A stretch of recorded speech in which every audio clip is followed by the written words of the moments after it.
बिस्मिल्लाहिर्रहमानिर्रहीम। Last time हमने question number 39 तक डिस्कस किया था। आज प्रिंसटन सीरीज का फोर्थ लेक्चर है। आज हम एनर्जी, वर्क और पावर के साथ रिलेटेड न्यूमेरिकल्स और एमसीक्यूज डिस्कस करेंगे। तो क्वेश्चन नंबर 40 आप देख लीजिए। ये है question about work. You slowly lift a book of mass 2 kilogram at a constant velocity a distance of 3 meters. How much work did you do on the book? देखिए, मास 2 kilogram है, distance इसने 3 metre travel किया है। Work मालूम करें। मास 2 kilogram, distance 3 metres, work मालूम कर लें। वो बता रहे कि आपने स्लोली बॉडी को लिफ्ट किया। स्लोली बॉडी को लिफ्ट किया तो जो फोर्स की डायरेक्शन होगी वही हम डिस्प्लेसमेंट की डायरेक्शन कंसिडर करेंगे इस केस में। अगर वेरी स्लोली कवर्ड होता, वेरी स्लोली, तो फिर हम फोर्स और डिस्प्लेसमेंट को एंटी पैरेलल लेते, 180 के एंगल पर लेते, जो केस आपके टेक्स्ट बुक में दिया है। तो या स्लोली के केस में हम दोनों का एंगल सेम लेंगे, यानी 0 के एंगल पर पैरेलल शो करेंगे। अब आप इसे यहाँ से पिक कर लेते हैं ये डेटा।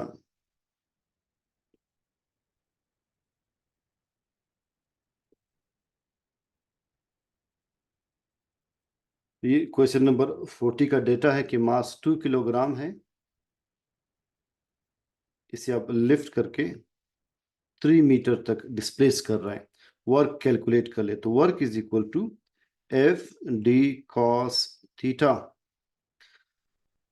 फोर्स इस केस में वेट के इक्वल होगा। Force is equal to weight. आप फोर्स की बजाय वेट mg लिखेंगे। Displacement as it is cos theta cos 0 put कर दें। अब वैल्यूज पुट करना आसान है। मास 2 किलोग्राम, जी की वैल्यू 10, डिस्प्लेसमेंट 3 है, कॉस 0 1 के इक्वल होता है। तो 2 10 20, 23 60 जॉल इसका आंसर होगा। 60 जॉल देखिए नीचे दिया है, 60 जॉल, ये इसका आंसर है। अब क्वेश्चन नंबर 41 देखते हैं। 41, a 15 kg crate is moved along a horizontal floor by a warehouse worker who's pulling on it with a rope that makes a 60-degree angle with the horizontal. The tension in the rope is 200 Newton and the crate slides a distance of 10 meters. How much work is done on the crate by the worker? पहले आप देखिए ये data आपकी side पे लिखा हुआ है, screen के साइड पर। मास 15 किलोग्राम है। इस क्रेट का 60 के एंगल पर इसे पुल किया जा रहा है। टेंशन रोप में 200 न्यूटन है। डिस्प्लेस किया जाता है 10 मीटर। वर्क मालूम करें। इसके डायग्राम आप देख लें।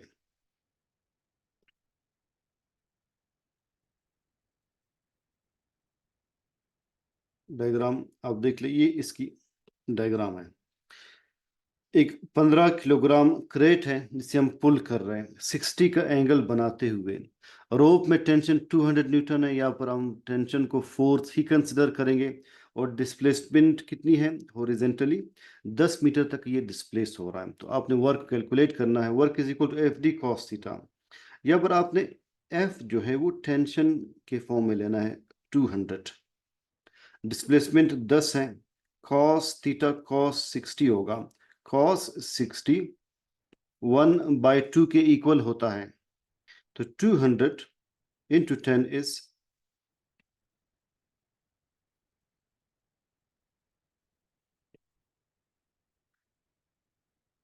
टेंशन 200 है। Yes, tension is 200। तो 200 इंटू 10 ये होगा 2000 इंटू 1/2। 2000 से कैंसिल कर ले तो 1000 आ जाएगा। 1000 जाउल इसका आंसर होना चाहिए। क्वेश्चन नंबर 41 देखिए, आंसर 1000 जाउल है। 42, what is the kinetic energy of a baseball? Kinetic energy मालूम करें। So what is the data कि आपने काइनेटिक एनर्जी कैलकुलेट करनी है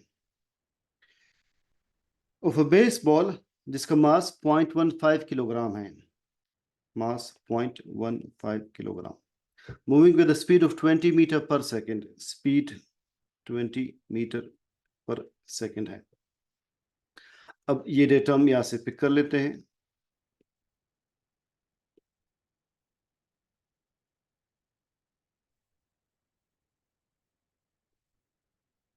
It is the data of question number 42. आपने काइनेटिक एनर्जी कैलकुलेट करनी है एक बॉल की जिसका मास 0.15 किलोग्राम है।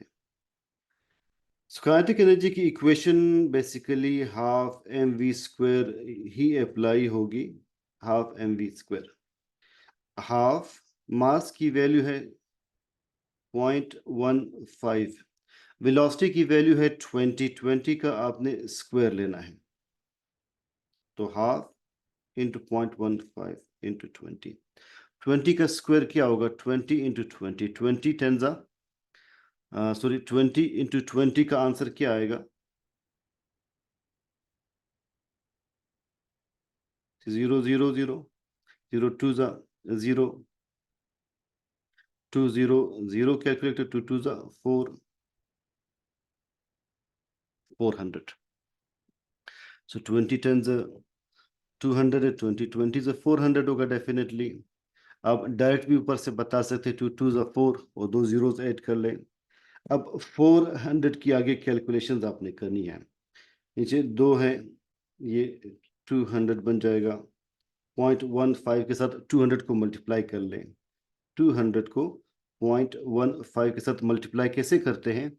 आपने 5 0 0 लेना है, फिर 5 0 0 5 2 जा 10। 1 को मल्टीप्लाई कर ले तीनों से, 1 0 0 1 0 0 1 2 जा 2। So 0 0 0 3।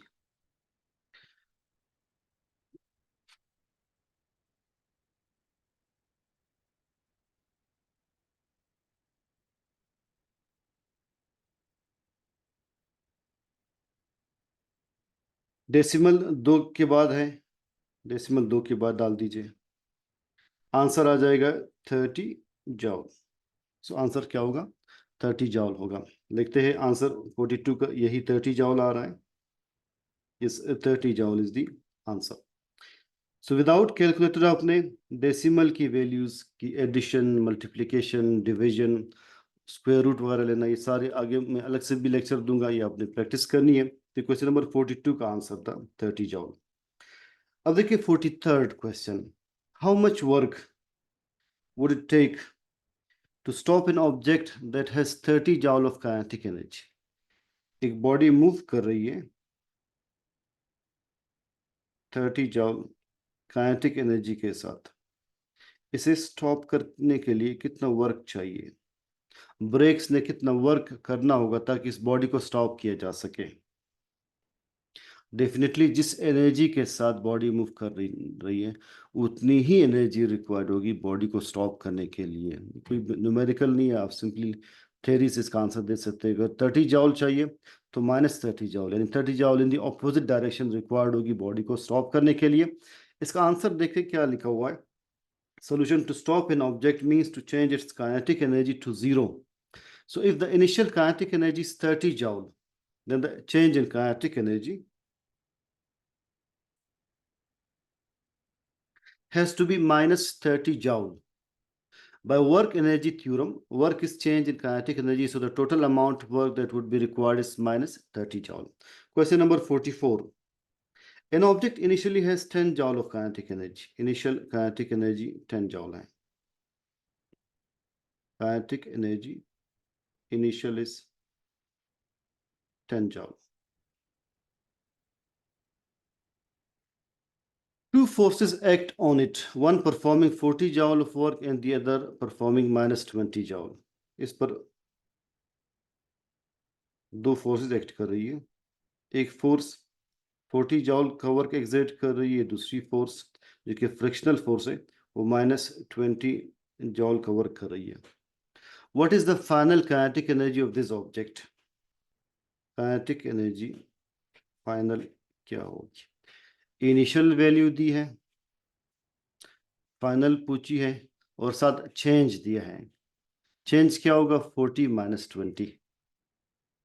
लेट्स कैलकुलेट कि ये किस इक्वेशन से आपने कैलकुलेट करना है। Let's see. So it is the data for question number 44. एक बॉडी की इनिशियल काइनेटिक एनर्जी 10 जॉल है, दो ऑपोजिट फोर्सेस इसके ऊपर एग्जर्ट हो रहे हैं। एक 40 जॉल से बॉडी को पुश कर रही है राइट की तरफ, अगली -20 जॉल के साथ लेफ्ट की तरफ। फाइनल काइनेटिक एनर्जी क्या होगी? देखिए आपने ये इक्वेशन अप्लाई करनी है simply. Change in kinetic energy is equal to kinetic energy final minus kinetic energy initial. Work is equal to change in kinetic energy, ये concept generally work energy principle के मुताबिक work applied is equal to change in kinetic energy and change in potential energy. अब simply change in kinetic energy consider करने के final minus initial को हम change कहते हैं। आपसे पूछा कि फाइनल काइनेटिक एनर्जी कितनी होगी, तो final is equal to initial को अगली तरफ ले जाए तो चेंज के साथ आपको ऐड करना होगा change plus kinetic energy initial. Change कितना आ रहा है इस डायग्राम के मुताबिक? 40 - 20, ये चेंज होगा तो ये होगा 20 जॉल का change plus initial kinetic energy 10 जॉल है। आंसर आ जाएगा 30 जॉल। सो फाइनल का आंसर 30 जॉल होगा। सी क्वेश्चन नंबर 44 का आंसर क्या है? 30 जॉल ही है। 45, assume that a ball has a mass of 2 kilogram, a ball has mass of 2 kilogram and the tabletop is 1.5 meter above the floor। जो height है table की जिसपे बॉल है ये 1.5 मीटर अबव द फ्लोर है। How much work did gravity do as the ball was lifted from the floor to the table? Work मालूम करें। Ground से आप बॉल को लिफ्ट करके टेबल के टॉप पे रख रहे हैं, कितना वर्क आपने किया सिंपली ये बता दीजिए। So let's pick this data.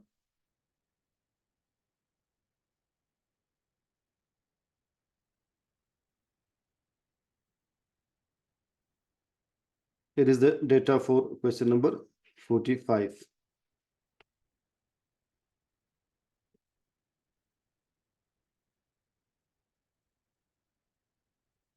देखिए ये है टेबल,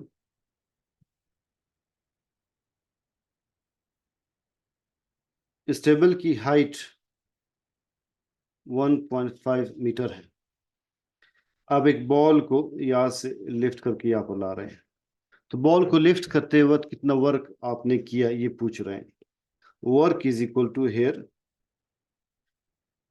या वर्क किस फॉर्म में हो रहा है? वर्क हाइट चेंज करने में या पोजीशन चेंज करने में यूज हो रहा है, तो work is equal to here mgh। यहाँ पर वर्क mgh के फॉर्म में होगा। मास यहाँ पर है 2 किलोग्राम, g10 हाइट 1.5, तो 20 इंटू 1.5, 20 इंटू 1.5, 5 0 0, 5 2 10, 1 0 0, 1 2 2, 0 0 3, एक के बाद डेसिमल, एक के बाद डेसिमल, 30 जॉल। सो यहाँ पर अगेन वर्क 30 जॉल के इक्वल होना चाहिए। 45 का आंसर या -30 जॉल दिया है। माइनस इसलिए लिया कि आपने अगेंस्ट ग्रेविटी इसको ऊपर की तरफ लिफ्ट किया है। सोल्यूशन में देखिए इसकी एक्सप्लेनेशन दी होगी। The strength of the gravitational force on the ball is Fw equal to mg, which is 20 Newton. The force Fw points downward and the ball's motion was upward. So the work done by the gravity during the ball's ascent was -30 joules. Someone performed +30 joule of work to raise the ball from the floor to the tabletop. The energy is now stored, and if the ball was given a push to send it over the edge, by the time the ball reached the floor, it would acquire a kinetic energy of 30 joule. 46. A stuntman. 46 को हम यहाँ से पढ़ लेते हैं। A stuntman mass 60 kilogram.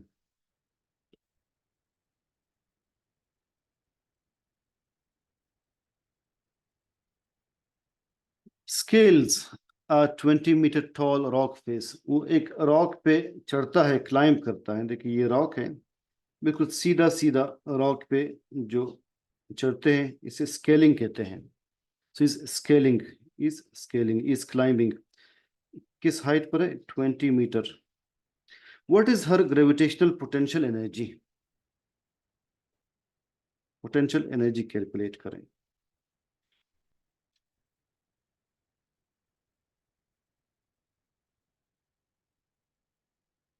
This 46th, एक rock है जिसकी हाइट 20 मीटर है, so a climber scales it. What is gravitational potential energy? Gravitational potential energy is equal to mgh. मास इसका 60 है, g की वैल्यू 10 पुट कर ले, हाइट 20 है, तो 60 10 600 into 20, 12,000 जॉल। इसका आंसर आना चाहिए 12,000 जॉल आंसर आ जाएगा। 47, a mover pushes a large crate, mass 75 kilogram. So mass is 75 kilogram.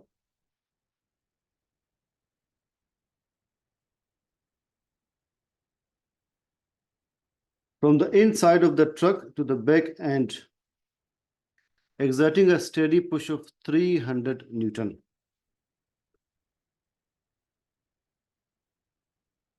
If he moves the crate this distance in 20 seconds, what is the power output during this time? Power मालूम करें।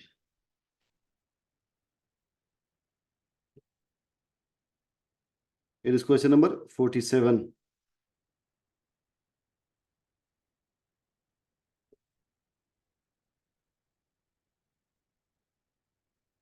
So एक truck है,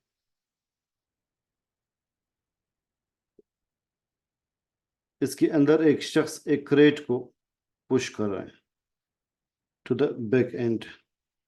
इस crate का मास 75 kilogram है, force लग रही है 300 न्यूटन्स। 20 सेकेंड्स में वो इसे नीचे तक पुश कर लेता है, बैक एंड तक पुश कर लेते। पावर क्या होगी? देखिए, power is equal to work by time, the rate of doing work is called power. Work is F D cos theta, time as it is. Force लग रही है 300, डिस्टेंस है, डिस्टेंस लेट्स सी कितना दिया है। A mover pushes a large crate from the inside of the truck to the back end, which is 6 meters. 6 meters का distance दिया है, distance 6 meters, 6 cos theta cos 0 है और उसकी वैल्यू 1 है, टाइम 20 seconds। अब कैलकुलेशंस इजी होंगे। 306 1800 by 20, दो सेकेंड 0 से कैंसिल कर लें, 2 9 18 0 90 वॉट इसका आंसर होना चाहिए। सो 47 का आंसर 90 वॉट एग्जैक्टली आ रहे हैं, 90 वॉट। 48 का देख ले। What must the power out be of an elevator motor that can lift a total mass of 1000 kilogram and give the elevator a constant speed of 8 meter per second? So power मालूम करें, मास कितना दिया है 1000 kilogram, speed दिया है 8 metre पर second. ये data है आपके पास। क्वेश्चन नंबर 48 के लिए।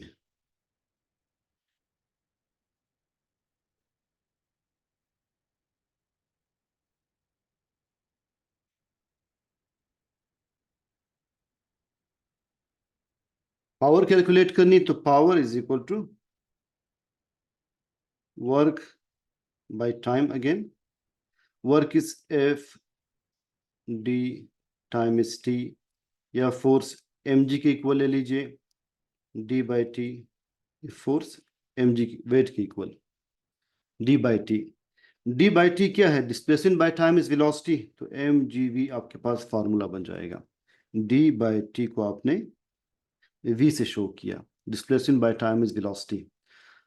अब mgv की वैल्यूज पुट कर ले। देखिए, मास दिया है 1000 किलोग्राम, जी 10 है, वी 8 है, स्पीड 8 दी, वेलोसिटी 8 दी है, सो 8 के साथ 4000, 80,000 वाट लिख सकते हैं, या आंसर अगर दिया होगा किलोवाट में तो 80 किलोवाट। सी क्वेश्चन नंबर 48 का आंसर 80,000 जॉल पर सेकंड या 80 किलोवाट आंसर दिया है। 49th, आज का second last question.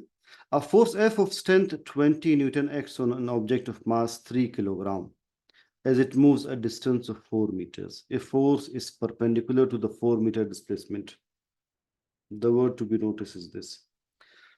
A force is perpendicular to the 4-meter displacement. The work it does is equal to what? It is equal to 0 joule. Force displacement के perpendicular हो तो work हम क्या लेते हैं? वर्क हम 0 लेते हैं।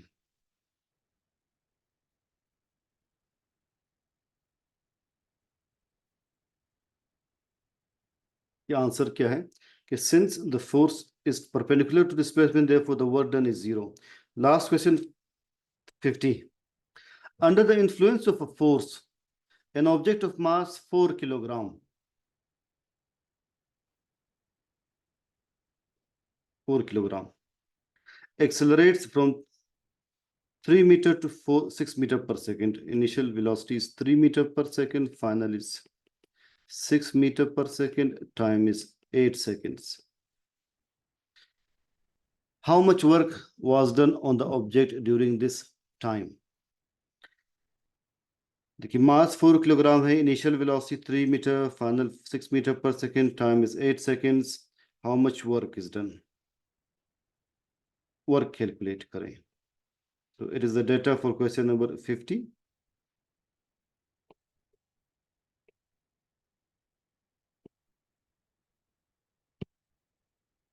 वर्क कैलकुलेट करना है तो work is equal to change in kinetic energy. आप ये क्वेश्चन पुट कर सकते हैं।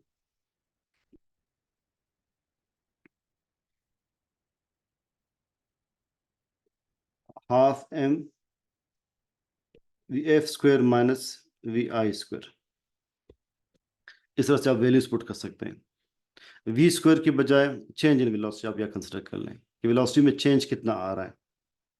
तो हाफ मास है 4, वी एफ है 6 का स्क्वायर, वी आई है 3 का स्क्वायर, ये बन जाएगा हाफ इंटू 4, 6 6 ज़ा 36 माइनस 3 3 ज़ा 9, हाफ इंटू 4, 36 माइनस 9 इज 27, 27 को 4 से मल्टीप्लाई कर ले 108 बन जाएगा बाई 2, 108 को 2 से डिवाइड कर ले 54 जॉल आंसर आ जाएगा। The answer is 54 जॉल। यहाँ तक आज आप देख लीजिएगा, इंशाल्लाह नेक्स्ट वीक इसके नेक्स्ट क्वेश्चंस हम डिस्कस करेंगे। एंड बिफोर योर एमडीकेट आपकी ये न्यूमेरिकल्स के लेक्चर्स भी कंप्लीट होंगे, इंशाल्लाह इंग्लिश के भी कंप्लीट होंगे।